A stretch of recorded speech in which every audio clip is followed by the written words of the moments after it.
Hello, good morning, everyone. I have an honor to introduce the first three speakers. And the first speaker is Manu Bazzano. He is a writer, editor, a psychotherapist, and supervisor in private practice. He's an internationally recognized lecturer and workshop facilitator. Among his books, Nietzsche and Psychotherapy, Re-Visioning Person-Centered Therapy, Zen and Therapy, Heretical Perspectives, After Mindfulness, Spectre of the Stranger Towards Phenomenology of Hospitality. And his forthcoming book is Re-Visioning Existential Therapy, Counter-Traditional Perspectives. Oh. And my understanding is today that Manu will be talking about Maculate conceptions. So let's welcome Manu.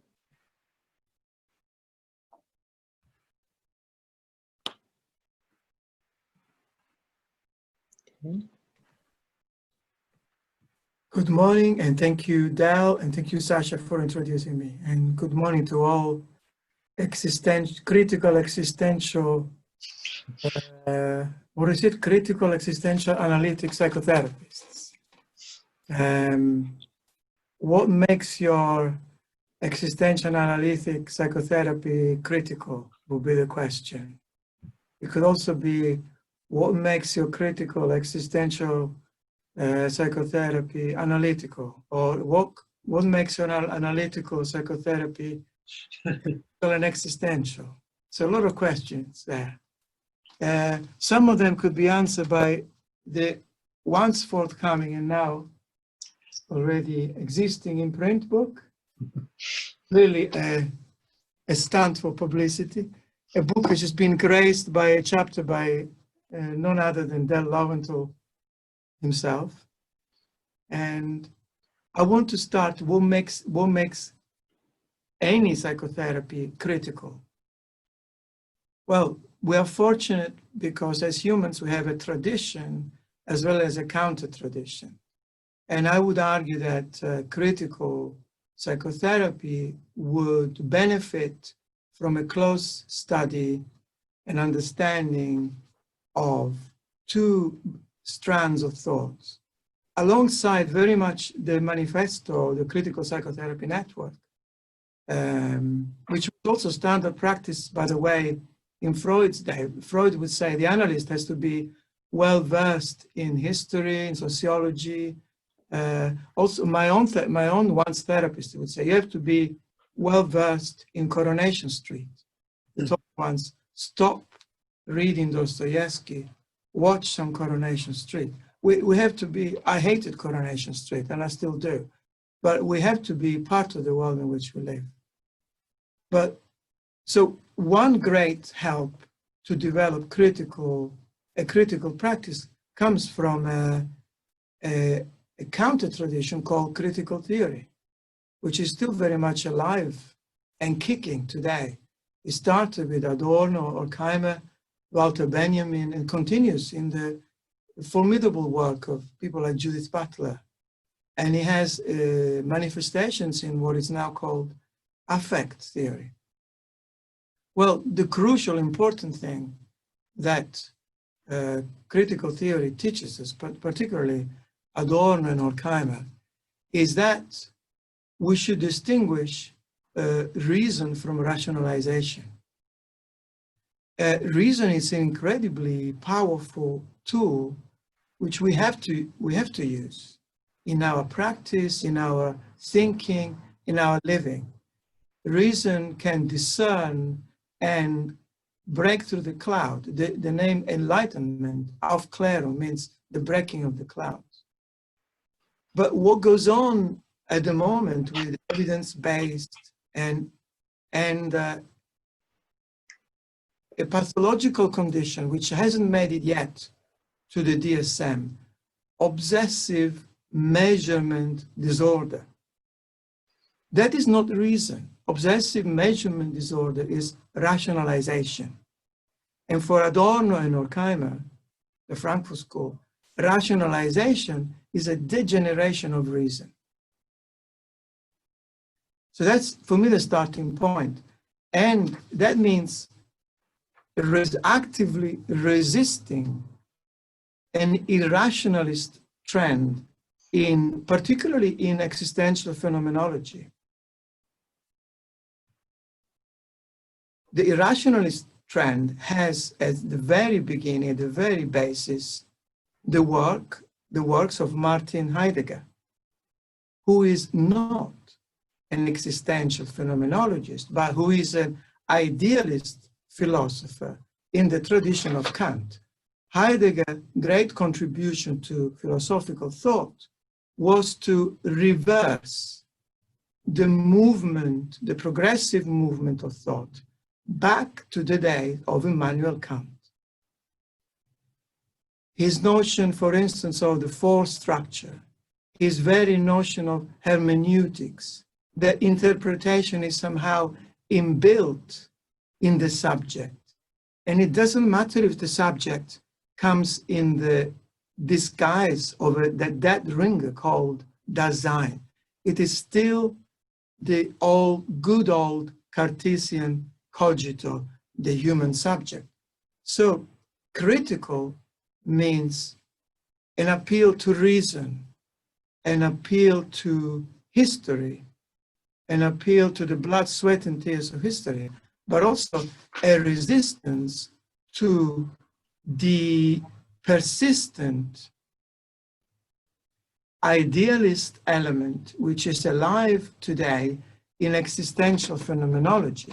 And Heidegger is only one example.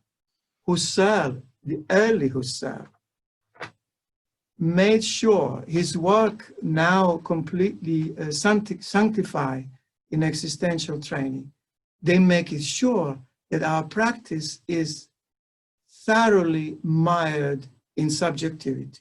We are stuck with the self. Existential phenomenology is still stuck with me, and then again, me. There is no moving away. There has been valiant effort to move away, notably the work of Levinas in decentering the self through the other. But the fundamental lesson hasn't been learned.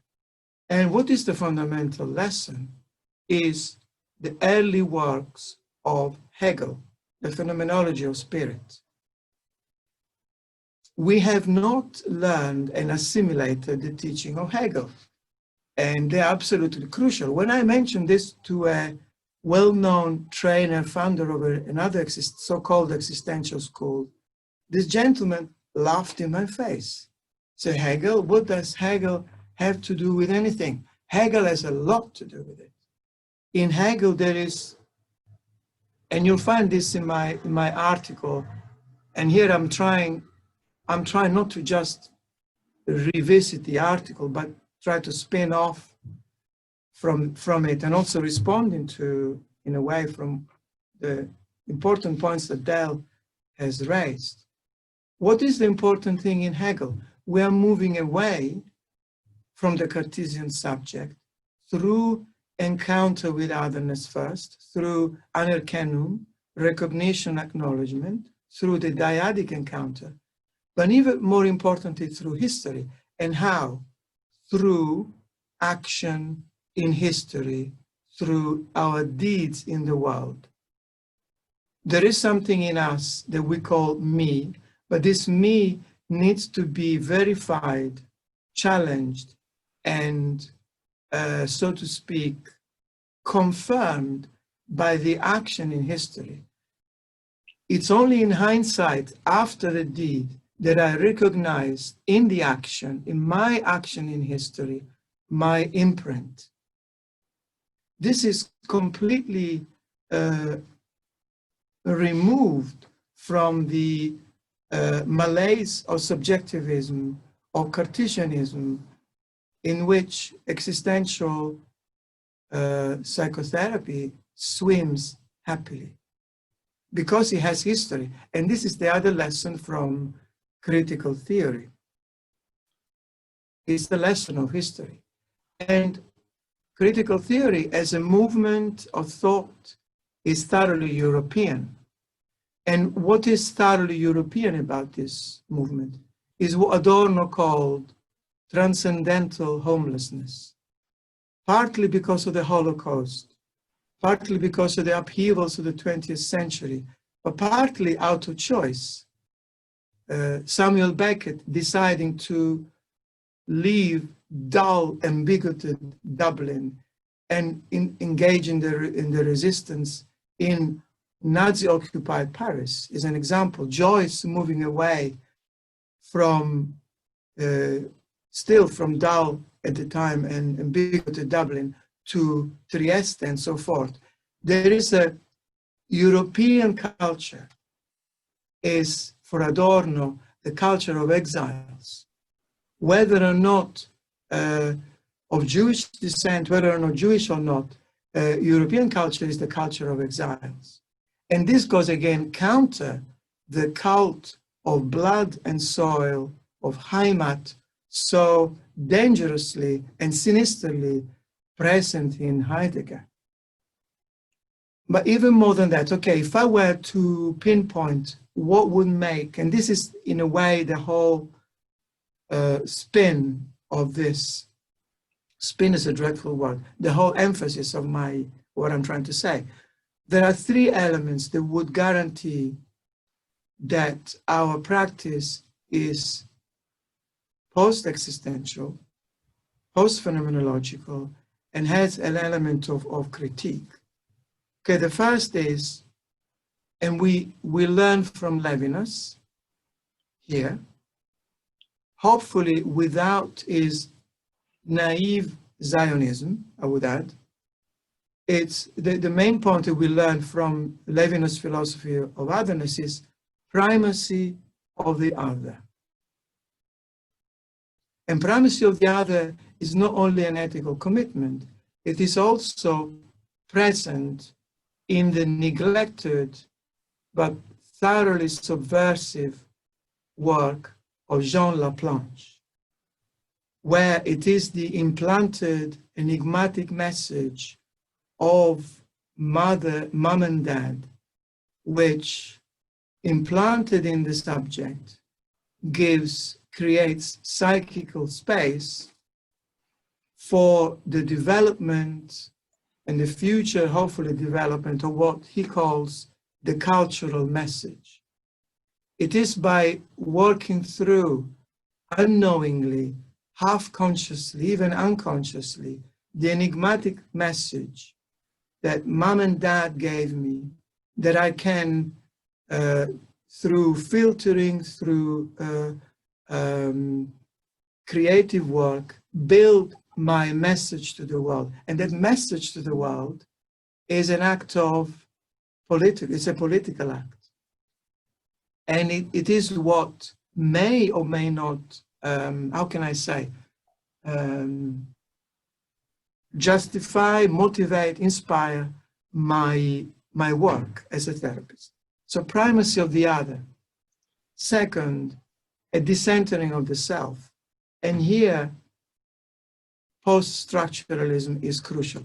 I have no time, no respect for postmodernism. Postmodernism as such is the ideology, as Frederick Jameson so brilliantly has said, of late capitalism. But I have a lot of time for post-structuralism. Post-structuralism is really a very thorough lesson in the decentering of the self. And if we put together the emphasis of critical theory on history, on political engagement, on critique, based on the good values of the Enlightenment, if we marry it to a decentering, the fundamental decentering of the self, think of Gilles Deleuze, how he worked through with Guattari and gave absolute and fleshed live reality to the work of Nietzsche by saying we have to work in favor of active forces in the organism rather than these adaptive forces. Well, that's dynamite. It means that all these cozy, lovey-dovey, safety, obsessed, attachment theory stuff is not enough. That we need something else, the fostering in the client through also our own example of active subversive forces. So and these active subversive forces in the organism, as many humanistic traditions, person-centered is one of them, despite the fluffiness. What they emphasize is the fact that a healthy organism is motivated by active forces.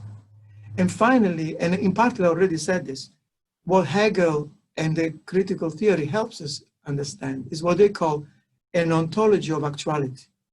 I came across this term first in Foucault, who, if he had he was in a similar condition, if he had hair, he would have pulled his hair as I pull my hair at times. But he said something like this: if only existentialism, post-existentialism, his own brand of thought, would have paid attention to critical theory, we wouldn't have been so stuck in the subjectivity and in the self. But so this is in a way the premise, and I am fighting against time.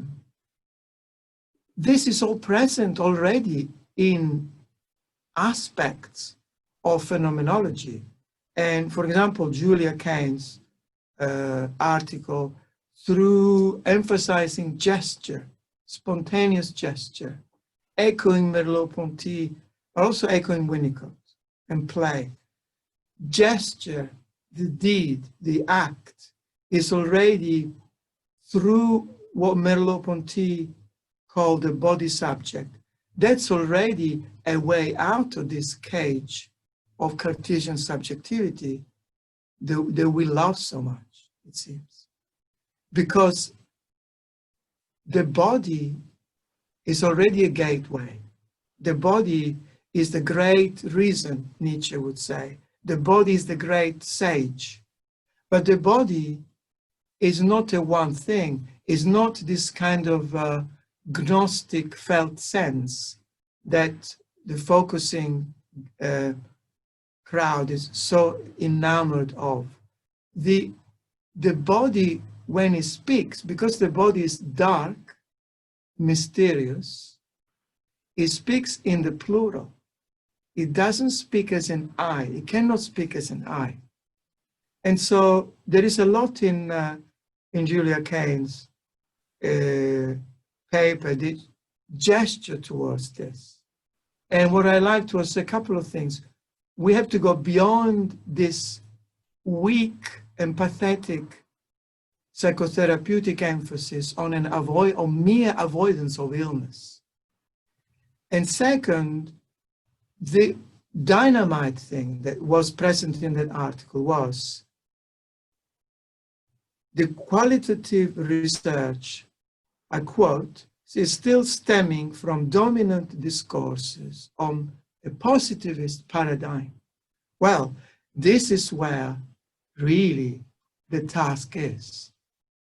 We need to create or bank on a new label so that our poor trainees and trainers alike are not bored to death by having to write formulaic, dull research things on topics that once upon a time, when they had the idea, they were excited about. Well, there is a name for it now. And I'm on a very lonely, but not so lonely, since I've come across groups such as yours, a lonely mission. And the lonely mission is called post-qualitative research. What does it mean? It is not a new paradigm. It is a label which would allow trainers and trainees to have more freedom to be themselves and do research that is close to practice. Yes, privileging practice by all means. But we have to remember, and this is something that I found a common trend in McSherry's paper, also in Nichols' paper, we have to be careful in conceiving or practice or experience as some virgin, pristine territory that we somehow examine and try to keep away from the vagaries and abstractions of theory. There is no such thing, I'm afraid, as a virgin, clear, pure, pristine territory of practice. Time is out of joint. The self is out of joint.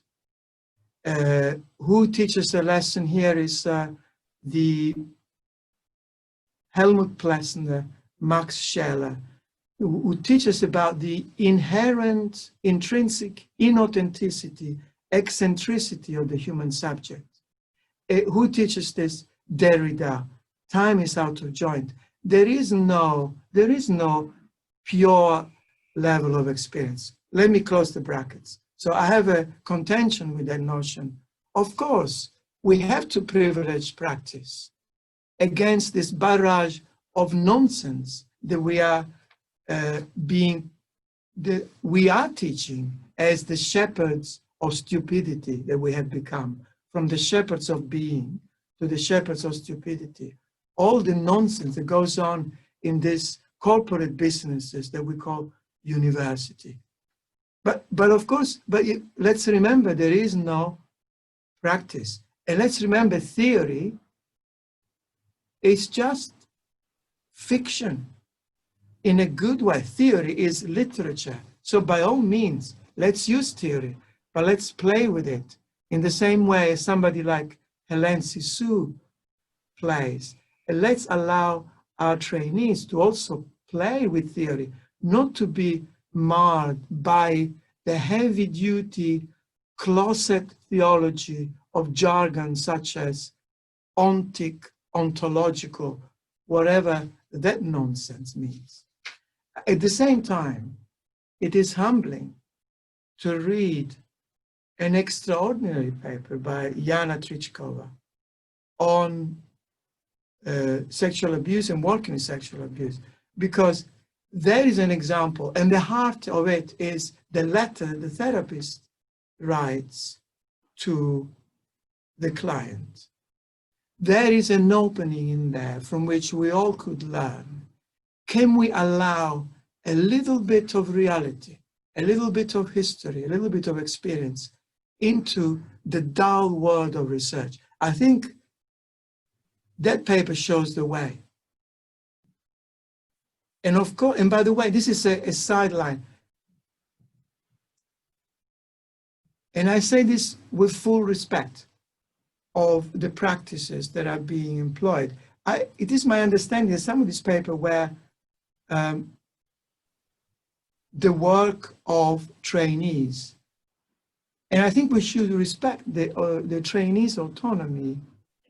And I don't understand, here is my ignorance speaking, I don't understand this academic practice that has to add the names of the tutors and the trainers to the trainees' paper. If somebody can explain that to me. It seems to me a practice that forgets the necessary autonomy of the researcher. And autonomy is the first step. We have to help trainees, clients, to find their autonomy first, before we dissect autonomy and discover in autonomy heteronomy. As Laplanche taught us, it is the message of the other, it is the ambivalent, enigmatic message of the primary caregiver and of significant others, which implants something fundamental in us. We are made of others, but a semblance and an important, not more than a semblance, an important achievement of autonomy is crucial Blanchot would say, in finding the essential solitude, the essential voice. And finally, I think this is very dear to my study at present. The other important thing a critical theory gives us, and I finish on that note. Still 5 minutes, Manu, sorry. Yes. So you still got 5 minutes. You don't fantastic. Okay. No, so I'm sorry to interrupt, but I don't think so. There's 5 minutes left for questions. Yeah, I'm happy. We need to finish at 11. 11. Yeah, and That's with questions as well. Okay, I'm happy to finish now by saying critical theory is not all history and political action and reason. Critical theory has a wonderful, wonderful writer, Walter Benjamin. And I'd say, if you want theology, please read Benjamin. Read a progressive, in-your-face, inspiring theology, rather than the closeted theology of Heidegger. Thank you for listening. Thank you very much. So what does it mean, Del? We have 5 minutes for questions now. Yeah, I think Gauri's opening it up now so everyone can speak and raise questions, and they can either just ask or wave their hand or whatever they want to do. And then we stop at 11? Yes. And then we have 10 minutes break. Whatever the program said, yes. Okay. Sure. Sorry. So, anyone has any questions? Manu, thank you very much for such a fantastic start of the day.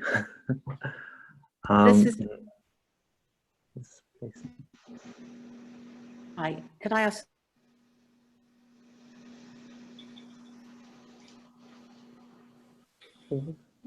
Someone wanted to ask.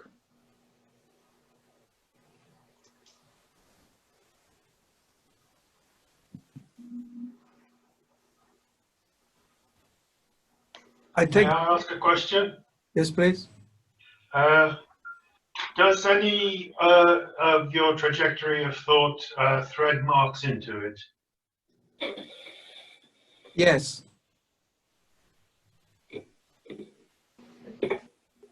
Okay. Yes, as one of the masters of suspicion. I mean, this is not me speaking, it's Merleau-Ponty.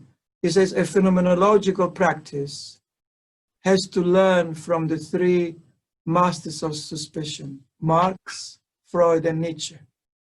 Marx because he deconstructs society, Freud because he deconstructs the family, and Nietzsche because he deconstructs morality.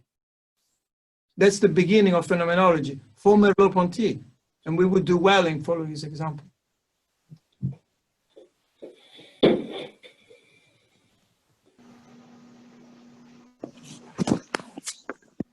Can I ask a question?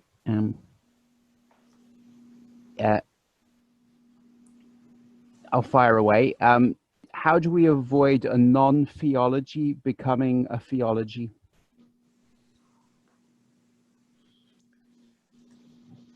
By emphasizing, well, almost unavoidable, but one way is the antidote would be Nietzsche. There is no doer behind the deed. So the way theology manifests in psychotherapy is the illusion that there is a me, a ghost of a me, a spirit of a me behind my actions. By emphasizing our actions in a non-moralistic way, by studying our action, understanding our action in the world. So it's a refocusing. Because I'm actually quite fond of theology. I am fond of spirituality, albeit an immanent theology. I'm not against it, but half-baked theology such as Heidegger's ends up substantiating the self. And the important thing which hasn't been understood, the moment we say God is dead, the self is also dead.